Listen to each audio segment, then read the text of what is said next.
હોય હાથીનું કામ કાપ્યું હોય છે? માણાના શરીર ઉપર હાથીનું માથું ફીટ થાય તમને કેમ લાગે?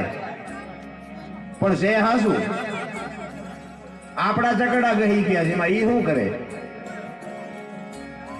કહેવાનો મારો અર્થ ઈ છે આધુનિક યુગ છે રામ, ખોટું હાલે નહીં.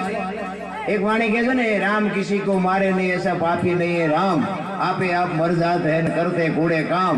કે રામ કોઈને મારતો નથી, તા રાવણ ને વાલી ને બધા કોઈને ટીવી નહીં કરે. રામાયણ કહે છે પણ આપણને નથી સમજાતું. સાચી વાત છે, માયરાજી વાત સાચી છે, નથી મારતો એ વાત સાચી. આને સમજવા માટે સદગુરુની જરૂર પડે રામ. અને આની બાબુ ભૂખ લાગવી જોઈએ. ભૂખ લાગ્યા વગેરે આ બધી વસ્તુ પતે એવું નથી. एक राम दशरथ का बेटा, एक राम सबका घट में बैठा, एक राम सकल पदार्थ, एक राम सबसे न्यारा. श्रीभाई कुंभार जયારે મેની બાડામાં બાપુ બિસડા આવી ગયા ને બિલાડીના, ત્યારે પ્રહલાદ